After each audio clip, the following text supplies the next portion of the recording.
بسم الله الرحمن الرحيم الحمد لله والصلاة والسلام على رسول الله وعلى آله وصحبه ومن والاه أما بعد. After praising the Almighty subhanahu wa ta'ala and passing salutation upon his messenger Muhammad, may peace and blessings be upon him, we go to the second part. Tonight is the 16th night of Sha'baan, 1446, and as for the day in Gregorian, it's the 14th, and it's the 15th night, of course, of February, but it's the 14th day of 2025 of February, and we are on the second part of the rights of Ramadan upon the Muslim. And we have in the first right talked about some of the rules regarding the month of Rajab, the month of Sha'ban, and we have given as well a start for the month of Ramadan. And tonight, inshallah, we'll try to seal everything that we can about coming guest, and that is the month of Ramadan. As you have seen in front of me, so many information here, but I need to make sure that I could pick up the most important, because I cannot really put all Ramadan in one lecture, and his lecture is already, we have to be fast because it started a bit late. So we'll start with, first of all, where I left it last time, at-tahari. Tahari means we must sight the moon, not fight, sight. Sighting, not fighting. And our ummah, as the Prophet ﷺ said, نحن أمة أمية. We are illiterate ummah, meaning that's how we receive the information, as illiterate, not ignorant, illiterate. Do not read, do not write. لا نكتب ولا نحسب. And we don't not mathematicians we are. الشهر for us, either this 30 days, he said, or this 29 days. One of the two. Yeah, this or that. 30 or 29 days. This hadith is not encouraging us to stay illiterate. No. On the contrary, the Prophet ﷺ, Battle of Badr, when he had some people who are prisoners of war, he said they teach some companions reading and writing, and they could just get their freedom. So, encouragement of learning, you could see it across the Quran and across the hadith of the Prophet ﷺ. So it's not an encouragement to become illiterate. But this sort of calculation for ibadah should be equal for both the learned man and the illiterate man. Do you understand that? So both has to be on equal ground in terms of calculating the beginning of Hajj, the beginning of Ramadan. Okay, so there is something called al-ahilla, crescents, the newborn moon. So this has to be equal. Imagine that the ibadah of a certain ibadah is only a person who's a professor can understand. So what about the layman? How is he going to understand it? Going to put them in university in order to understand this? No. So they have to be equal in regarding of this ibadah. So the moon was being given to us for the Hajj, for Ramadan, for the Zakah, yearly, called the year. يَسْأَلُونَكَ عَنِ الْأَهِلَّةِ Allah Azza wa Jalla, he said, "Oh Muhammad, they ask you about the ahilla, the crescents. قُلْ هِيَ مَوَاقِيتُ لِلنَّاسِ. Say to them that this is a time for the people. As for the sun, it's for the what? The salah. We know for the sunrise, the sunset. We know from the sun movements, when is the dhuhr and asr and maghrib. We know from the dawn, because the dawn is linked to the sun, what time is the fajr, and so on and so forth. So our ibadah is based upon the, you could say that we see with our eyes is not based upon mathematical calculation. And we're not really required to go and calculate and make astronomical calculation. This, by the way, astronomical calculation is not something that is being, introduced in the very current era. No, it's been known from the Greeks, from the pharaohs. The pharaohs, when they built the pyramids, they used to have this astronomical calculation, the stars and how the pyramid goes matching for the such and such star. They know this. There's nothing to do with just late in discovery. It's been known. But the Prophet ﷺ, he said that we are to be equal regarding the sighting with the eyes, not with the calculation. And this moon is to be established by, in every month, 2 witnesses. But Ramadan can be established by 1 witness. This witness has to fulfill, or in the other months have to fulfill this witness, the following conditions. Number one, Muslim. Non-Muslim, no. Number two is to be a person who is aql, sane.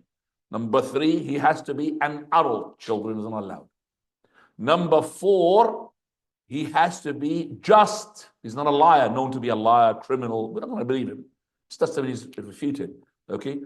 Number five, he's got good vision. I mean, if he's got some no good vision or is blind, you can't take him. Some scholars add another condition that he has to be a man. And this, being a male or a female, is controversial. And my time here does not really have enough to go to which one is the more correct to go into it in details. But when we see at the time of the Prophet ﷺ, the ones who sighted the moon all the time were the men.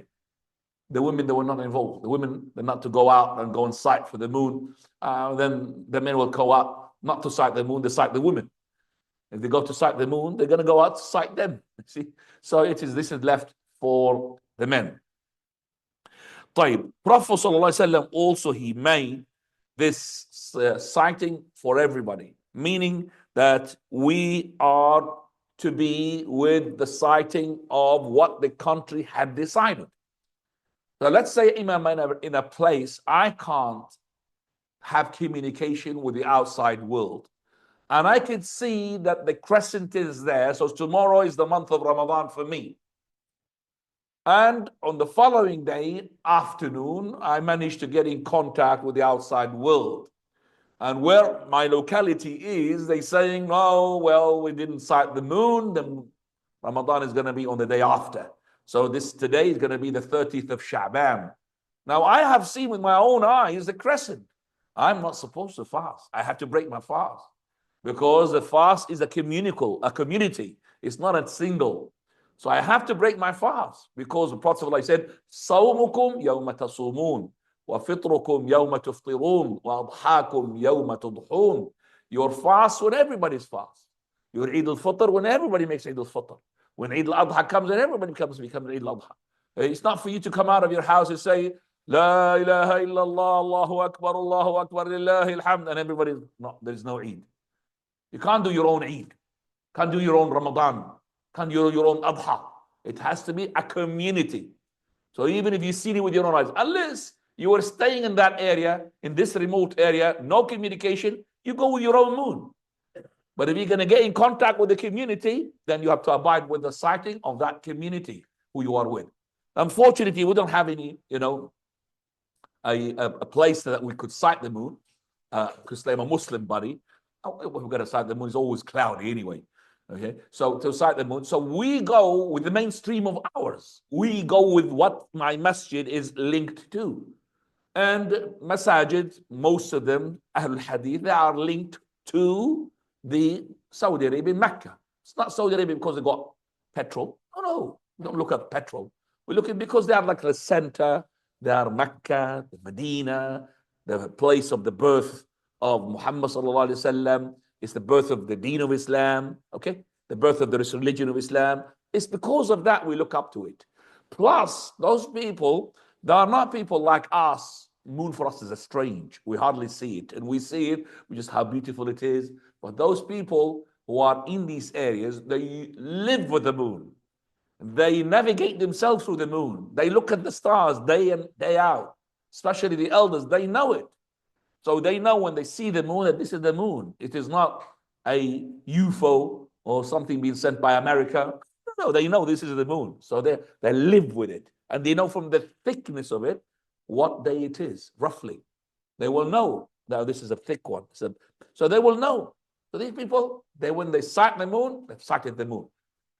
And we are supposed to be, as an area which is non-Muslim, and we haven't got money to sight, to go along with the first ones who break the news to sight the moon. But now, if our masjid, is linked to, let's say, Green Lane Masjid or linked to a Regent Park Masjid, okay, and they go with the Saudi Arabians, we will go with them because remember, I'm with my family, I'm with my locality. I want to do my Eid with the people of my known. I don't want to eat on my own. I don't want to fast on my own. So that's why I go with them even though, as I said, we are supposed to be going with the first Muslim country that they sight the moon. Unfortunately, we have always moon fighting, not moon sighting. Allah al-Musta'an. طيب. Now we come to the rule of the fast. The fast, ya ikhwani, either it is fast, which is Ramadan, compulsory fast, okay, or it is a fast which is a voluntary fast. So it's either compulsory or that it's either voluntary. The fast which is compulsory is of three types. One, because of the time, and that's Ramadan. And one, because of a reason, and that is a kafara, expiation. And one, because you have made it compulsory upon you through the vow. So the compulsory fast is the three types.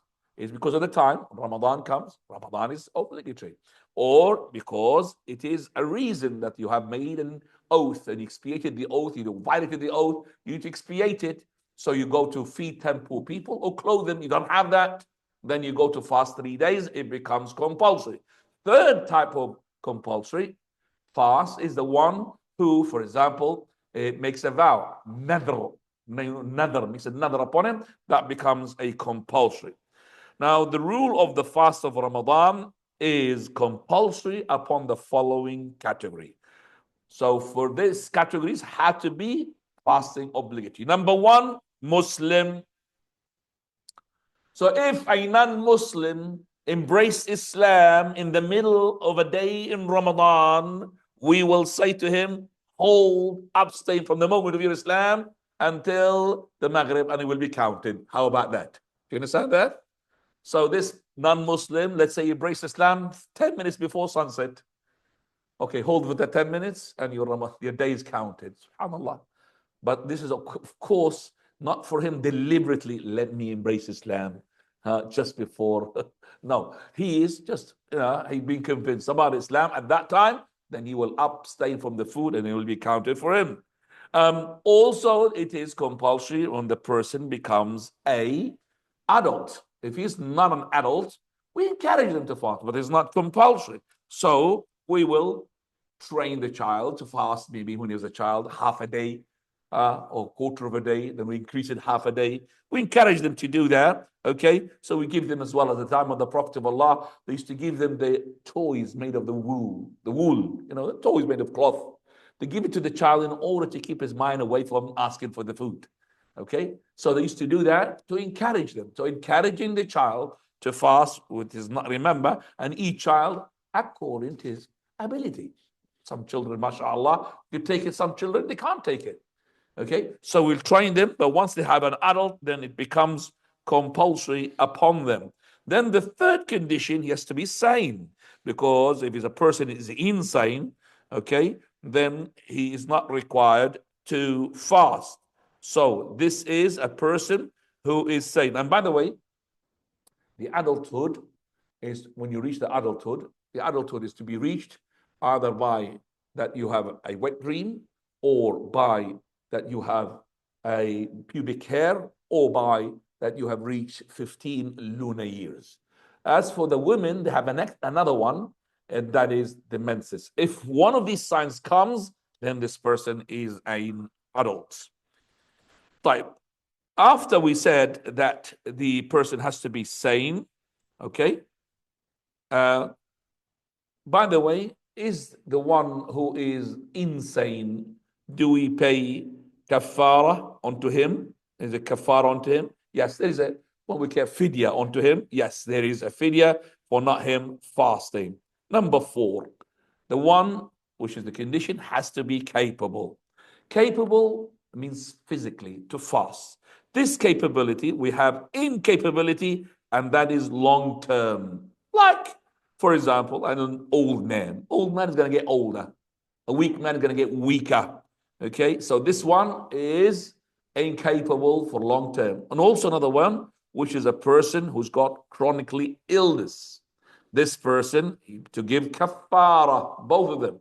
The one which is, that is the person who is old, man or woman, or a person who's got chronic illness, I mean, lasts for a year or so. And that person, he will be giving a fidya for each day he breaks the fast to feed a poor person, or to give half a sa' for each day, half a sa' for each day. So this is for the person who is, you could say, permanent or chronicle incapability, illness. Second one, who is a person who is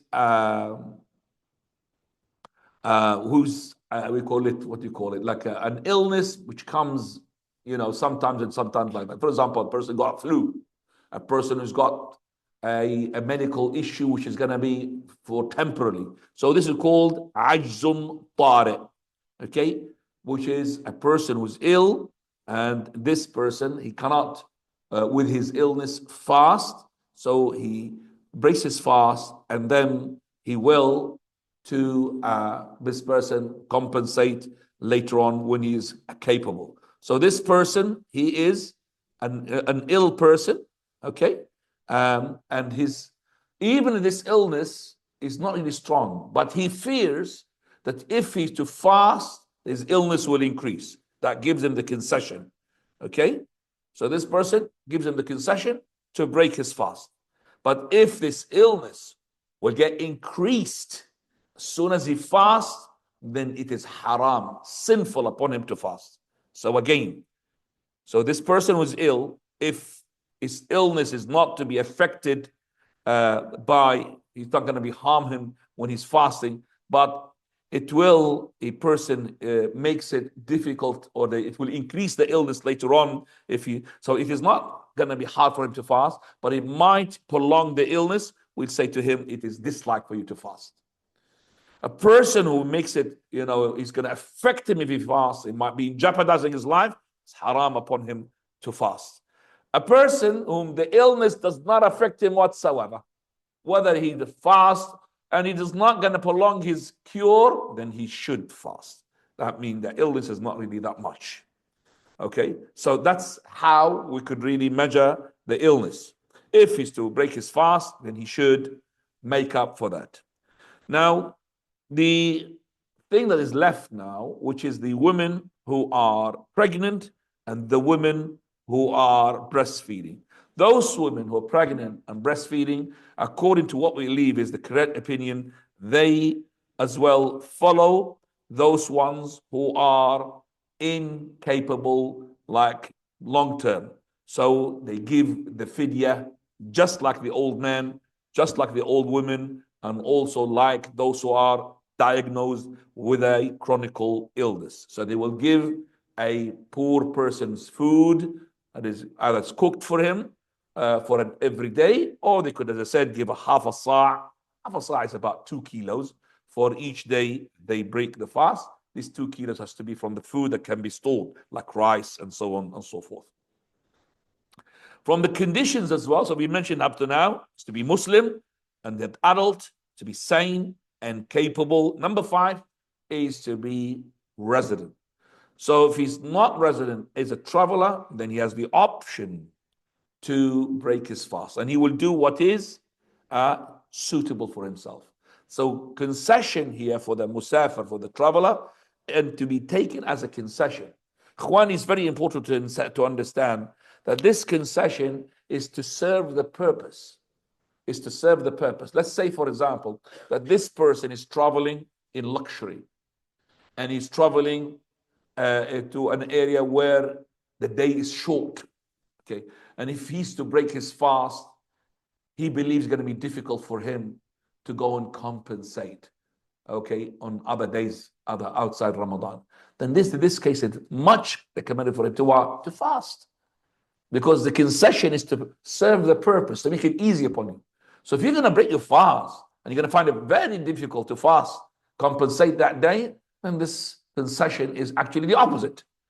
So you use the concession according to what suits your situation. So if you think it is going to be easy for you to compensate for the day, and it's going to be a bit difficult for me to fast, especially I'm traveling through a number of stations, transit in this country, in that country, I think I would break my fast. So depending upon your case, each one takes a concession according to what is suitable to him. Once he is going to be difficult upon him to fast that day while he's traveling, and it's going to affect his health, it's haram upon him to fast. Okay, haram upon him to fast. This is exactly, we treat him just like the one which I've said before, was the person who is ill, and his illness, it will increase if he's to fast, and he might jeopardize his life. Haram, sinful upon you to fast.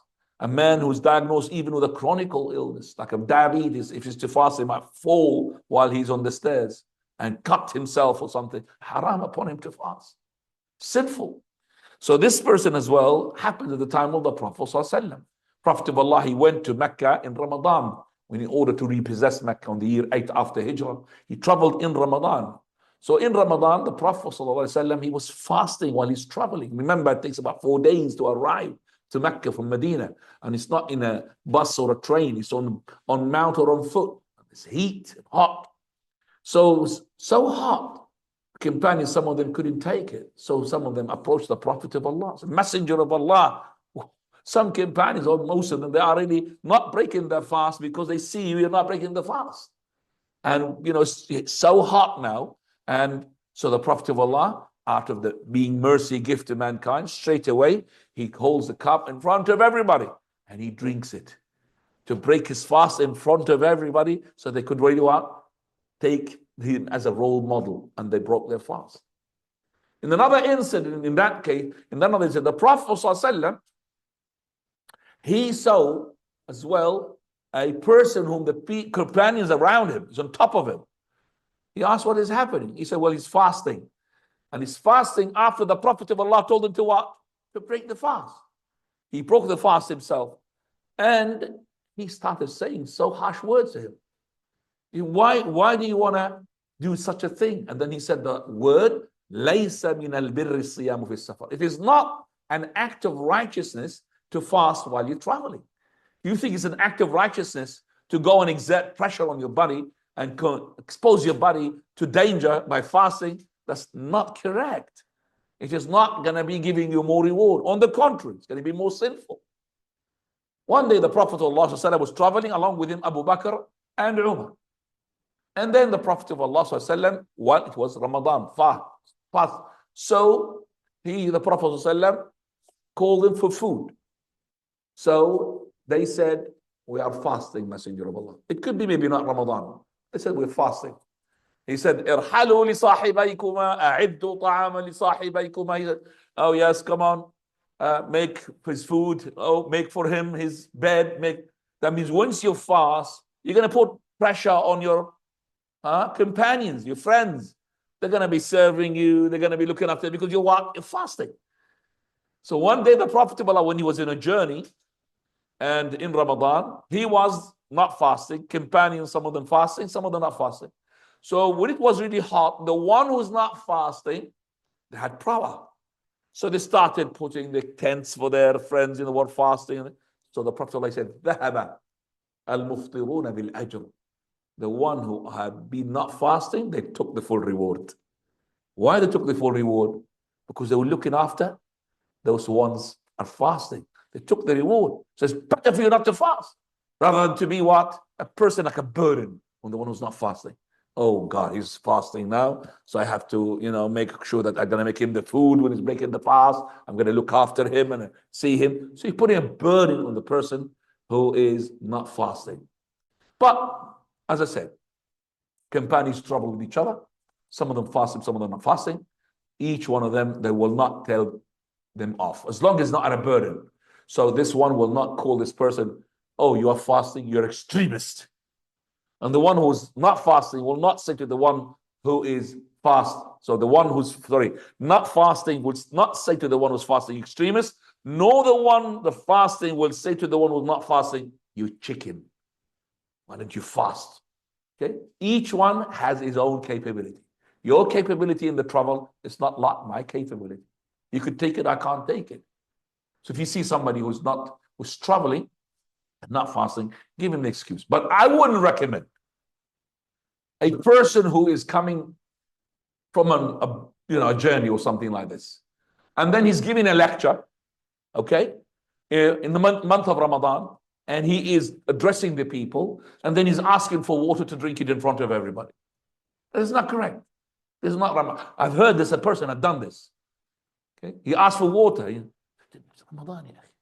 Because not everybody knows about you traveling. No, but everybody. We're not in a journey, are we? We're in a hall, in a room. We're not traveling together. So he didn't ask for water. Da'iyah. Ask for water in front of everybody. Subhanallah. The scholars, they said to the women whom they have their menses on and they can't fast, not to break their fast in front of children they don't understand. Because how can you command the child and encourage him to go on fast and you eating your biscuits? How does the child understand? How? He's going to see his mother got double personality. She's a liar. So be careful, Mrs. Make sure that you don't break the fast in front of the children. The children, they have to understand as well, why my mother, she's not praying and she's asking me to pray. They have to ask. And one of my grandchildren who used to come, I always call him and little sister, to come pray with me. He's only about 6, 7, 8, and he's now grown up, maybe almost 9 years old. But since he's a kid, I bring him. So I say to him, where is your mother? She doesn't pray. His mother, she prays, but he's seen a number of times, she doesn't pray. She doesn't pray. So no, she prays. No, she doesn't pray. I've seen a number of times. Pray, she doesn't pray. Wallahi. So I had to explain to him. He was about 7 years. I had to explain to him what happened. And then I mentioned a word, and I said, there's something called an egg. And that egg, only in the females. When it breaks, they can't pray. So I couldn't go further than this. Now when he's grown up, so I said, is your mother coming to pray? He said, no, she's an eggy. Eggy. So he uses the word eggy. She's eggy, that means what? She doesn't pray. He doesn't understand all of that, but he understands that if she's got this, she can't pray. So I'm just saying, what about the fast? So you have to be careful as a mother not to break your fast in front of the children. Now we're coming to, Khwani, very important issue. Sorry, the sixth condition. I'll repeat the conditions again. When the fast becomes compulsory upon the person: Muslim, adult, sane, capable, and he is resident. Now we come to the sixth condition. He is, or she is, and that is free from excuses, free from things which would prevent them to fast, and that is only menses and postnatal. If the woman is to have her blood just started before sunset, her day is invalid. If her blood does not stop until just after Fajr, she can't fast that day. Is that understood? She has to be free from that menses from morning, dawn, until sunset. Now we come to the pillars of the fast. Arkanus Sawm.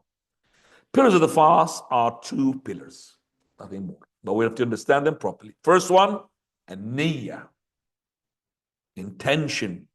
Intention, ya ikhwan, is, and I'm talking about, is the intention that is to do with the fiqh. There's 2 types of intention. Type of intention which is sincerity, that means you do it for Allah. And the other type, which is for the particular ibadah that you're going to do. This intention for the particular ibadah that you're going to do, it has 4 conditions. So this intention for that particular ibadah, whether it's fasting or salah, we're talking about the fasting, it's got 4 intentions, 4 conditions. Condition number 1 is that you have to have decisiveness, jazm. If you said maybe, like for example, you say tomorrow, tomorrow is Ramadan, for example, or one of the days of Ramadan. Can I just ask everybody to pay attention because we need to talk? So he's saying well, tomorrow if I don't travel, I'll fast. It will not be accepted. Do you understand me? If he said, if I don't travel, I will fast. That's not going to be accepted. It has to be what? I have to fast. It has to be decisive. You can't just say maybe, maybe not. Okay? Say example, a good example is the night which precedes the first day of Ramadan. So we are on the 29th. It could be tomorrow, the 30th of Sha'baan, or it could be the 1st of Ramadan. He says, well, if it is going to be the 30th of Sha'baan, I'm not going to fast. going to be the first of Ramadan, I will fast. It's not going to work. You have to know that tomorrow is Ramadan or not, and then based upon that, you make the intention. So I have to know that tomorrow Ramadan, my intention is to fast. Not to say, I'll sleep after Asr, don't care.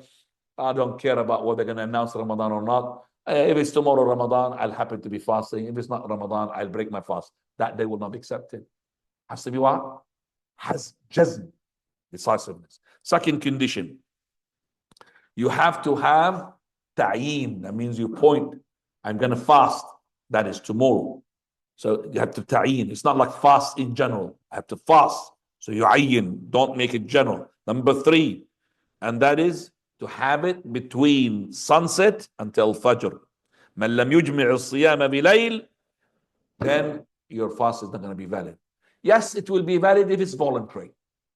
If it's voluntary, as long as you don't eat, let's say that you prayed the Fajr, you did not eat anything, you slept, you woke up just about an hour, half an hour before sunset. I didn't eat anything, khalas, I'm fasting. That day will be counted as a voluntary, but not obligatory. What's the reason for this? Because of the Prophet ﷺ. He used to come to his wives. Do you have food? In the morning. Do you have food? No. Okay, I'm fasting. So he will make the intention well after the Fajr. That's for the nafila. As for the obligatory, no. Your intention has to be within the time between sunset, Maghrib, until dawn. After that, you can't make the intention. Before that, intention will not be valid. If a person had, been tired and he slept after Asr, but he generally wants to fast the following day, no problems. He woke up just Fajr, okay? And he generally fasts, but he was sleeping after Asr, no problem, that day will count for him. Now, do I need to renew the intention for every night? That's a controversial amongst the scholars. Just like when we have the witnesses, can be women or not, controversial. This is controversial as well. Just to be on the safe side, make sure that you do it for every night. And I will say to you, Akhwani, you must do it if you had broken your fast for a reason, like you were traveling. You traveled in the middle of Ramadan and you broke your fast. You were ill and you broke your fast. You have to renew the intention then, in that case, with a consensus. But it's the only one we have controversial is the person who's fasting the whole of Ramadan, one go, non-stop. Is one intention enough? Correct opinion, no. Every night. Now, coming to the intention itself. One intention is a very easy matter. We made conditions to it, 4 conditions, but just knowing tomorrow is Ramadan and fast, that's the intention. It's not something that you're going to say or learn and memorize.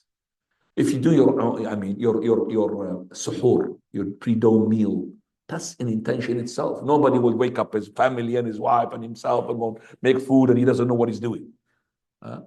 This in itself is an intention. So all of that is an intention. Second condition, so this is the first pillar, a rukun, pillar for fasting, intention. Second pillar is to abstain from all the materialistic breakers of the fast. And I said materialistic because there is something called the spiritual breakers. Now we know for a fact that the whole of the month of Ramadan is not, no, that means a battery. Remember you forgot to do that? That was really loud, wasn't it?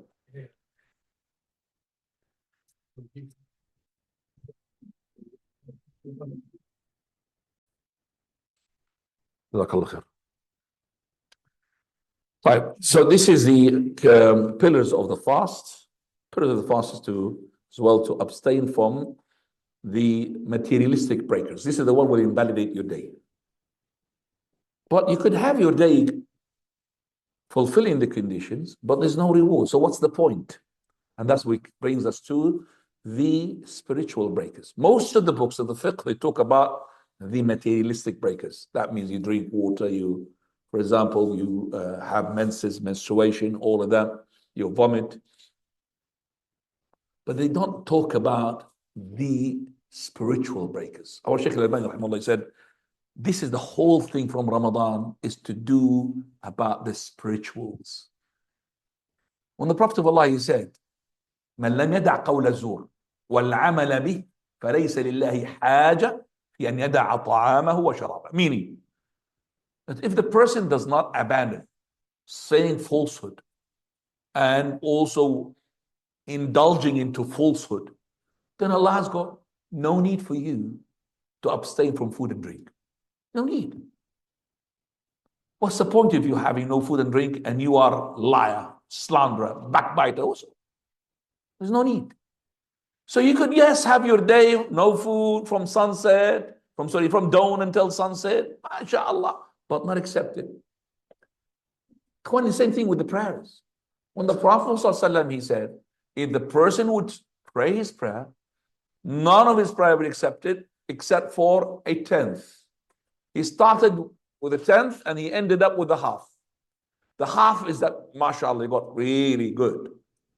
The tenth is the minimum. So if less than the tenth, you got nothing from the prayer. So you have fulfilled the prayer in terms of wudu, in terms of ruku' and sujood, but your prayer is being thrown into your face. Yes, the hadith which is not authentic, but the meaning of it sound that this prayer will be thrown into your face. Why?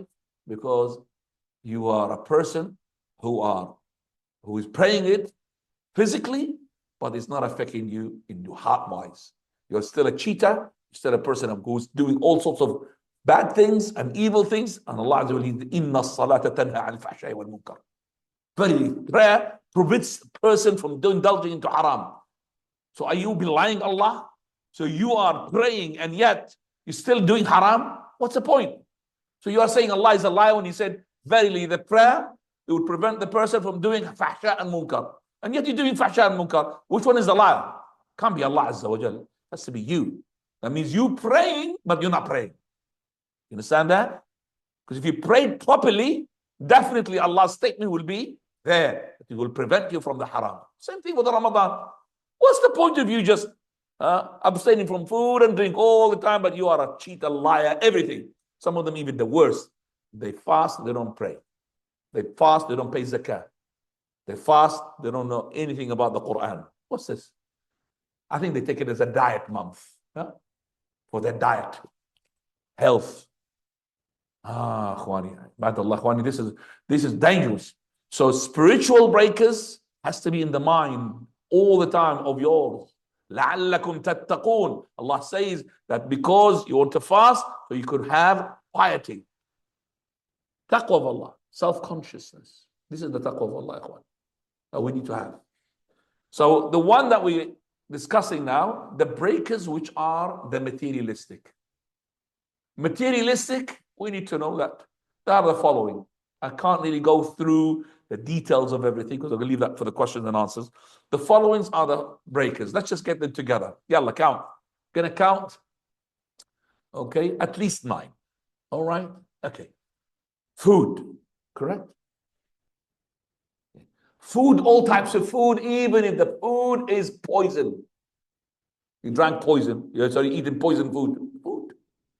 Even if it's a piece of paper, somebody's eating a piece of paper. Somebody eating a piece of cloth and eating food. Whether it's beneficial or not beneficial. Number 2, drink. Whether it's the drink, whether it's Coke, whether it's cola, whether it's petrol, diesel, break the fast. Beneficial or not beneficial. Drink will do that. So you've got 2 now, food and drink. We have consensus upon them. No doubt about that. So food and drink are there. Now I'm going to link something to this food and drink, which is the nourishment, which is a injection that meant to, not nourishment, gives you food and drink, the alternative, the drip. So a person who's got a drip which is going into his vein, but it will make him live for months. He doesn't need to have food. Well, I'll tell you, somebody in such a stage, he should be breaking his fast. How can he fast? But anyway, such injection, drip, it will break your fast because it is, and yet this one is controversial. Some scholars say that doesn't bring the break. So because it doesn't come from the nose and the mouth, and this is something else as well. Food and drink, ikhwani, has to come from the normal holes. You drink from the mouth or from your nose, because you could go pipe. and it links to your stomach. That's why Prophet Allah told us, when you are fasting, when you sniff, don't exaggerate, because you might take it in. But as to go and feed yourself through your eyes, it doesn't break your fast. Or you put in some milk into your ears, it doesn't break your fast. Because you don't drink from your ears, no, you drink from your eyes. But this one is from the blood, isn't it? So that's what the scholars differ. Is it breaking or the correct opinion? Because it is a substitute for the food and the drink. Substitute, that's why we say it breaks the fast. That's number 3. Number 4, deliberate vomit. Deliberate vomit means if the vomit is not deliberate, you've been pushed to do the vomit. It's not you trying to vomit. Okay? There's some bug in your mouth and you're trying to take it out, that will break your fast. But if you just, something came out, no problem, it will not break your fast. Okay? And the hadith of the Prophet sallallahu alaihi wasallam. وَمَنْ دَرَعَهُ الْقَيْء فَلَا شَيْءَ عَلَيْهِ مَنْ اسْتَقَى فَلْيُفْطَرْ. He would deliberately made himself to vomit, then let him break his fast. When he's being pushed, there's nothing on him. That's 4. Okay. Number 5, intercourse. Al-jima', intercourse. And I said intercourse, I didn't say ejaculation.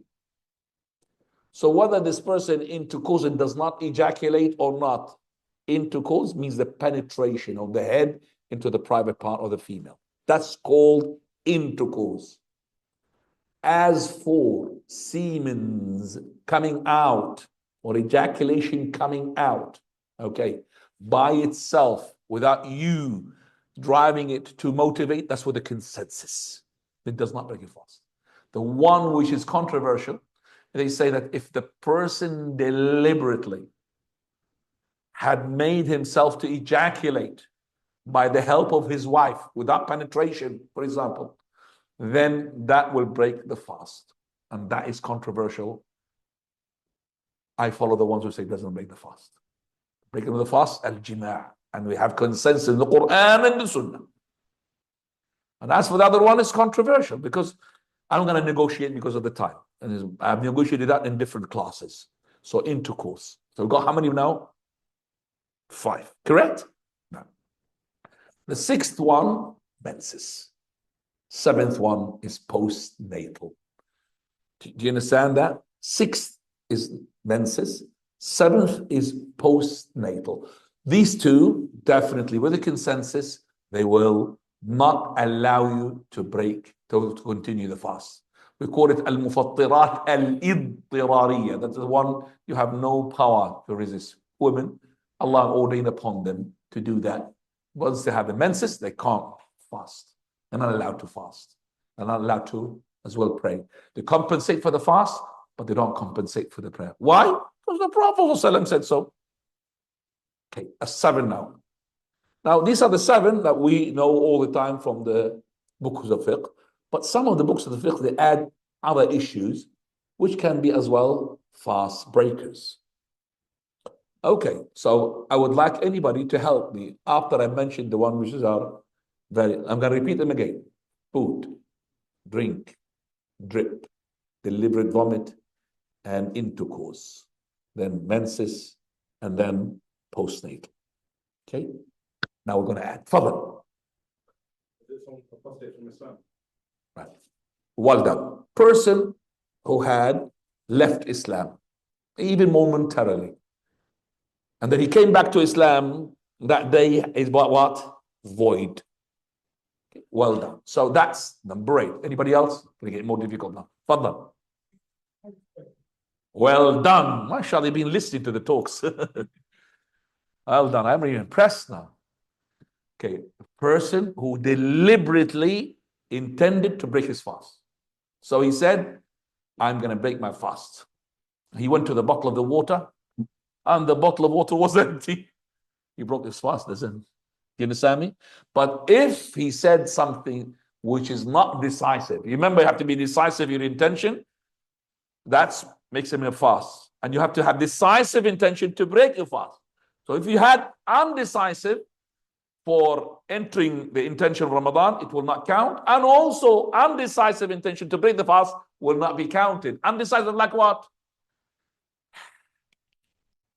If I go to the bottle of the water and if I feel myself thirsty, I might drink. That's undecisive. I might drink. Looking at the water, I might drink. But it will not break his fast. It has to be what? Decisive. I'm going to break my fast. Whether he said it or he didn't say it, intended it in his head. But this one is not, 100%. Okay? So that's that this person, it will not. If I fall and fainted, I will break my fast. If I get myself tired while I'm traveling, I'll break my fast. It will not break his fast. Because he did not break it. How many you got now? 8. 8 or 9? 9 is, I'm sorry. 7 from me and 2 from you. 9.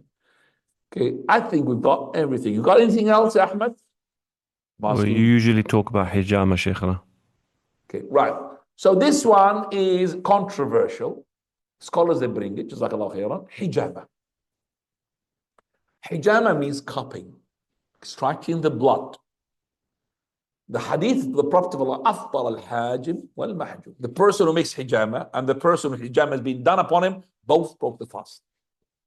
Yeah, the person who the hijama has been done upon him understood, but why the one who's doing hijama is to break his fast? Because at the time of the Prophet, hijama was not with this very modern tools, which is what? Air guns. It was with something called kuz. They suck it with their mouths.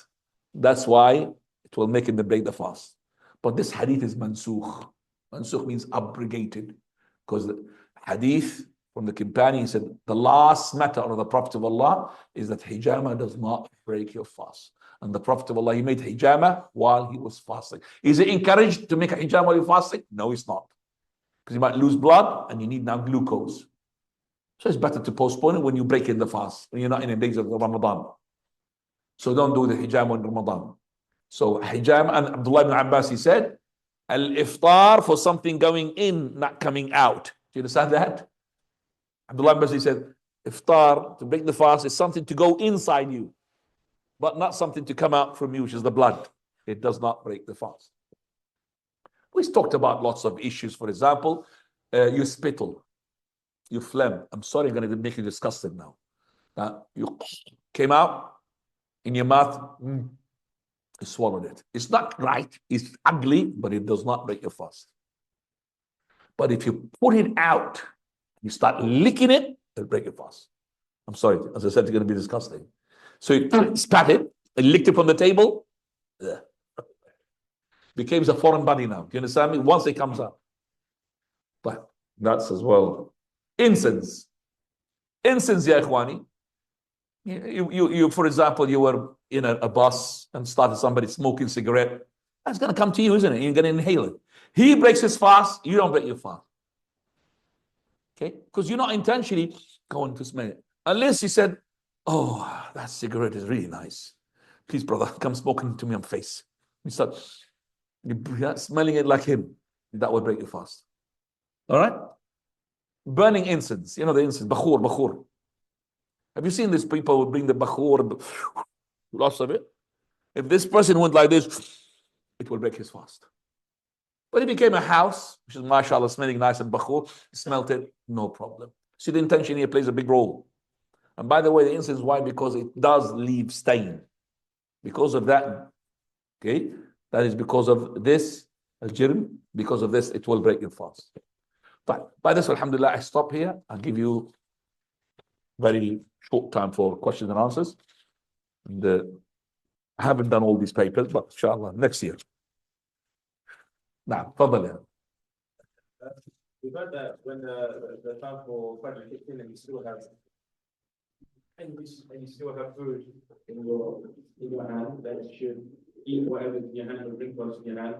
But a lot of our older uncles in our community, they also smoke. So if they have a cigarette, everyone smoking. Never had this question, Ikhwani. I would like everybody who's going to ask a question, please, to use this as well. So this question, I like that. Okay, can you just repeat that question so everybody can hear it? Tfaddal. Yalla, tfaddal. You know that people at the time of Ramadan. I'm gonna think. Is it on, but is it blue?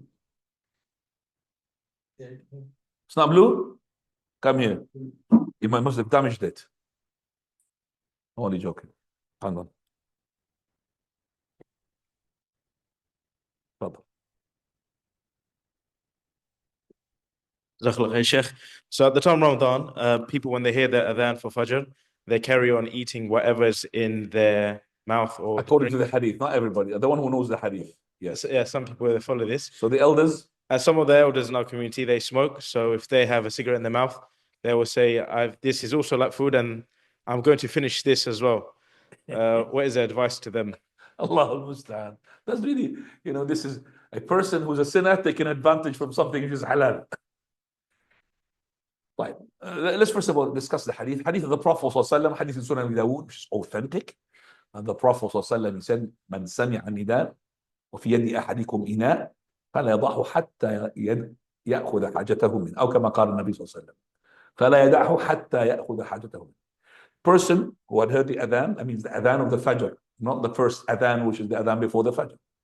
And he has got the pot in his hand, then let him not to leave it until he takes his need from it. Here in his hand, it is not literally has to be in his hand. Otherwise, we're going to be like Ibn Hazm. Okay, like Ibn Hazm, which is the one who takes about the superficial from outside. No, it means that you are on the food. Otherwise, each person during the adhan is going to hunger us. Okay, let me have a plate in my hand here, another plate in my hand here. No, it means that you are the food next to you. That's the correct opinion, because there is a shopping mart there. You'll find, it has to be in his hand. But this is not to do with his hand. It's a person who's got the food in front of him and he wants to finish it. It's like last bits of the plate. Adhan is being called, finish it. But don't ask your wife another egg. Fry me another egg. Make me some fries. You're not. Whatever is in there, you finish it. Because the adhan is on. Abdullah ibn Umar, he was drinking while the Prophet was looking at him and the adhan is finished. And still drinking. Abdullah ibn Umar. So that's the hadith. So it's been given to the people who are doing the halal. A person who's smoking cigarettes, we tell them, smoking haram. And you remember the spiritual break that we talked about. The whole Ramadan is a training session for you. Why don't you just leave the cigarettes? This is equivalent to a person who is drinking wine. Yes, I'm saying this. Because both of them haram. Ibn Baz, Sheikh Ibn Uthaymeen, Ibn Baz, Sheikh Al-Albani, they say that the cigarette is more haram than the alcohol. Yes. The alcohol is haram for you to drink it. But if you drink it next to me, it's not going to affect me. But if you're smoking, you're killing everybody. It's haram in itself and haram for the others. So cigarettes is haram more than the alcohol. That's what Ibn Baz said and Sheikh Al-Albani said. And it's their fatwa is written. So if it is the case, make sure, ya Khwani. Just make sure that you don't really move it a lot, that microphone. So, Khwani, if it is the case, imagine somebody's having a glass. He wants to fast, having a glass of wine. And then he's on, let me finish the end of my wine. How can you do such a thing? The same thing, Ikhwani, when we say, a person who's a traveler, he's got the concession of what? Shorten what? The prayer. Yeah. But if he's traveling to fornicate with a woman, scholars said they don't have that concession. You understand me? He hasn't got that concession to go and shorten the prayer because he's traveling for haram. Same thing is this person hasn't got that concession when the adhan is on and he is smoking a cigarette. Okay, stop your cigarette, otherwise you break your fast. Now, the boy is behind. Yeah. تفضل حبيبي. Jazakallah khair, Ustad. So, on the topic of like smoking and stuff, would smell in general break a fast? So, you get like these Orba sticks that you put up your nose and that kind of gets rid of blocked noses, or say, I don't know, somebody's making nice food, you might smell it and that might help you with your fast. Would that break your fast at all? So smelling the food, you mean? Yeah. Okay. Smelling the food, you come into the house, your wife and your mother or whatever is cooking, mashallah, smell of the curry is really, I'm not going to say polluting the house, but it's spreading in the whole house. Curry is really strong, isn't it? So you come in, I'm not going to make you fast. Not your mother, not anybody. But if this person comes to the saucepan or the cooking pan, and he puts himself there, intentionally doing like this, that might break his fast. Women who is as well cooking the food, she's allowed to taste the food, not to swallow it, salty, not salty, spicy, not spicy. But not everybody in the family. Can I taste the food? No. You don't taste the food because you're nothing to do with cooking the food. You taste the food when you break your fast. This one, she's in need. She tasted it and she will spit it. Okay? So that tells me as well, toothpaste. You could brush your teeth while you're fasting. As long as you get rid of the what? Of the toothpaste particles. Get rid of it, it does not break your fast. Now, I think you need to put that volume down of the speaker. Remember number 1 on the left-hand side? Put it down. No, not him. No. I'm talking, no, hello. Give this to him. I'm talking about the speaker there. Give this to this person. Because when you get closer to the mic of the speaker, ooh, you see what I mean? Hello. Did you put it down, yeah? Go on, yes. Jazakallah khair, Ustad. If you're doing Monday and Thursday fast, the 3 white days, if someone offers you food, your mom makes you food, are you allowed to break your fast then? If you're voluntary or voluntary? Yeah. Yeah, voluntary, no problem. Yeah, You are as-sa'imu amiru nafsih. Prophet said, fasting person, that means voluntarily, he is the prince of himself. Okay, you could break your fast and no problem, especially if somebody invited. Prophet of Allah, when he had some companions and he had offered them the food, they said, we're fasting. He said, the Prophet, لَقَدْ تَكَلَّفَ لَكُمْ. He had to put the burden on himself to cook for you. Honor him. Honor him. So, if you're fasting voluntary, then break your fast for the sake of giving joy, putting joy into the heart of this brother of yours.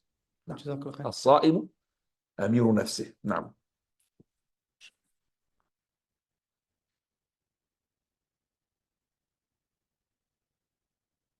Yeah. Sheikh, if I'm in the middle of Ramadan and tomorrow I'm traveling after Dhuhr, after the break of dawn, can I eat or do I have to? Well done question. Right. Is it possible for the person to break his fast from the beginning of the day in Fajr, but his traveling is going to start later on? You know, for prayer, you cannot shorten the prayer unless you have traveled. You can't shorten the prayer before the travel commences. But what about fasting? Fasting, ikhwani, hadith sahih.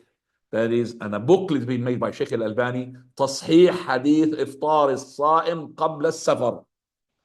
He said hadith to be authenticated regarding the person to make and initiate a journey, okay, after the dawn. So you could just break the fast. So if your journey, let's say you've got a flight at 2 o'clock in the afternoon, and you are not journeying, you're in the house, you're going to go to the airport at 12 o'clock.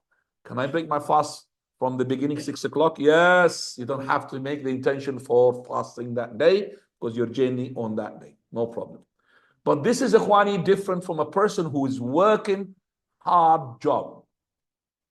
Very hard job. Let's say he's a baker. He's in front of the oven. Okay, and it's a hot day. And he's definitely going to collapse if he fasts the day and it's Ramadan. So this person, he cannot have the intention of breaking the fast until he will fast and he will be putting the job. And if he felt he's going to collapse, then in that moment he will break his fast. But cannot break his fast there before that. He has to, because maybe on that day, the cool breeze will come, will help him, and he will be having no difficulty and will continue the day. Any other question, Ikhwani? تفضل يا حبيبي يا راشد.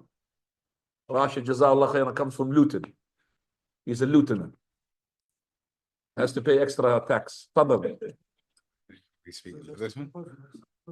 Right, what do you technically like? Yes, Shay. Yeah. The question continues on the traveling. If you were traveling abroad and you reach your destination, you're going to be there a few days. Are you obligated to fast? Well done. So if I am not in the journey process, but I'm in a place where I am a traveler, can I as well have the concession? Is that what you're asking? Yes, no problem. Whether you are in the process of, as long as you are shortening the prayer, you are a traveler. So whether you are in the process of traveling, going into the plane, on the train, on the car, and all of that, or in a place where you are in a journey itself, because you're not resident. And once you reside and you have the intention to reside, then the rules of residential comes onto you. Otherwise, you're still a traveler. When you are shortening the prayer, okay, you're still a traveler. All right? Prophet ﷺ, when he arrived to that place before he entered Mecca, he was still breaking the fast. Into Mecca, he was camping when he found Abu Sufyan and all of that. He was still breaking the fast, even though he's camping. He's not in the process of moving. Okay, now.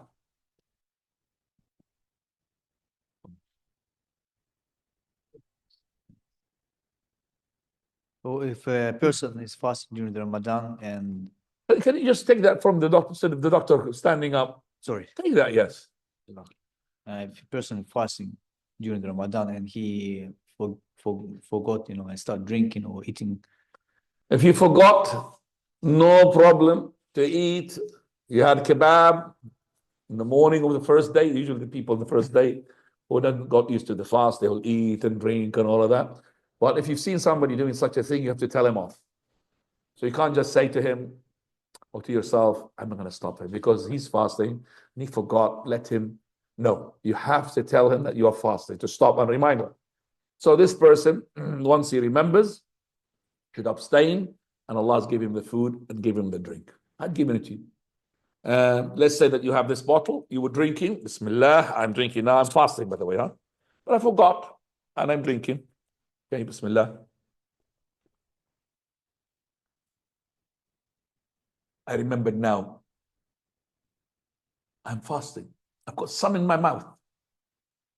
Well, I drank it. I broke my fast. you broke, yeah, Yes. because The last bit. Yes, the last bit. If that last bit was there in my mouth and I remember I'm fasting, I have to spit it out. Because that last bit, I'm enjoying that, mashallah, very nice. So because I'm enjoying it, doesn't matter, let me add this. No, that drop, it will break your fast. Once you remember, you just spit it out. I'm not saying to spit it out, the one which is you drank, the one which is in your mouth. As for the one which is like a morsel, let's say it's a morsel, like a piece of bread, and it's here. Please do not kill yourself and start fishing it out. Kill yourself. It's gone. You might make it cause injury for yourself. No. That's it. أطعمك الله وأسقاك. Now.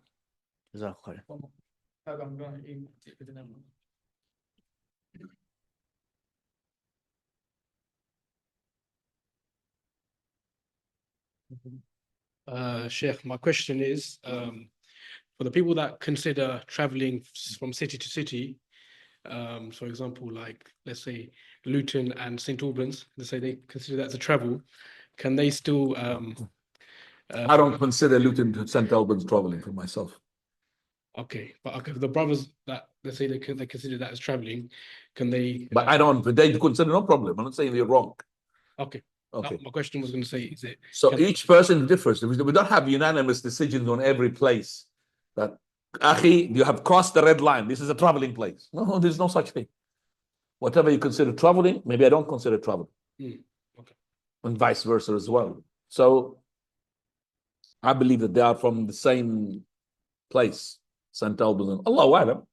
So I'm just saying it depends upon each person's what is convention regarding this issue. Kwani, it's not black and white regarding the travel. There's gray areas, lots of gray areas regarding the fast. Right. We're gonna call it. Come on, have you asked a question? One small one. You asked one.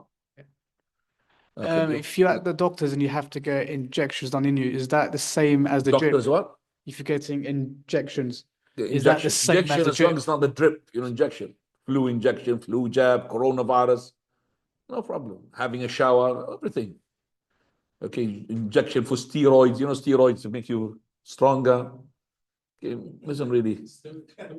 Yes, as permissible. Any medicine is permissible as long as it does not have bad effects on the person. If the doctor said don't go, no problem. What's wrong with steroids? It has heart infects. It depends. Some of them's got. I'm just saying that depends upon the doctor because I'm saying steroids. I'm not saying to go and cheat in the games and all of that, but if it gives the person, because I know the steroids are being given to patient who are weak to get them stronger, especially the ones who have exposed to radiation for cancer. I know that they take this injection to get them stronger. لا, you're going to prevent them from that. Allah al-musta'an. طيب يلا شمام. Yeah. Switch off the scene. يلا شمام يا شمام. I can't hear him. We can't hear him either, Sheikh. Yes, go ahead يا شمام. Okay, زهرة. Assalamu alaikum. سلام بركاته. I got a message from an Imam who is Hanafi about a quote from Ibn Taymiyyah about the 15th night of Sha'baan, that the pious predecessors used to specially devote this night for Salah. I've So I'm heard very- about Hanafi Imam, and I've heard about 15th night of Sha'ban, and I've heard about designating the night by night prayers. Is that correct? Yeah, and it says that some of the pious predecessors used to do it, and the quote is from Ibn Taymiyyah. So Okay, I'm listen really to me, Ikhwan. confused. When we ask a question, please, if this question is going to mean something that is to belittle or degrade a particular madhab, don't mention it. So it's Hanafi Imam. I don't need to just, a person said, I don't need to mean Hanafi, Shafi'i, because it's like we are putting down the Hanafis. That's not correct. Abu Hanifa rahimahullah is one of our scholars. Okay, so let's just say a person saying that there is a designation of prayers during the night Sha'ban. Forget about Ibn Taymiyyah. Ibn Taymiyyah is out of their reach. That's not correct. The hadith, which is I said a number of times, so please and you understand, we are working with hadith. We're not working with who is said and who is not said. The hadith, I could add lots of scholars who said it's okay, not just Ibn Taymiyyah. We are playing with the hadith. The hadith is authentic, we do it. It's not authentic. The hadith in Sunan Ibn Majah is fabricated. That is, you do prayers and do fasting on the 15th, which is today, is incorrect. Hadith is fabricated. Okay, the hadith, it's fabricated. It's called Ibn Sabara. Ibn Sabara is a person who's a liar. Okay, scholars have consensus is da'if jiddan, unauthentic. So if it's da'if jiddan, we can't designate prayers or whatever in the 15th night of Sha'ban. And actually, Ibn Taymiyyah is with us on this issue, but maybe he had quoted some, I think he misquoted. There is other scholars who said it's okay. We understand, like Imam Subki, rahimahullah, who said it's okay, and he made it to be all right based upon that he thinks his hadith is authentic. Okay, but the hadith is not authentic. He's not a muhaddith. نعم. والله تعالى أعلم. وسبحانك اللهم بحمدك أشهد أن لا إله إلا أنت أستغفرك وأتوب إليك. I have to go because people are coming here. بارك الله فيكم.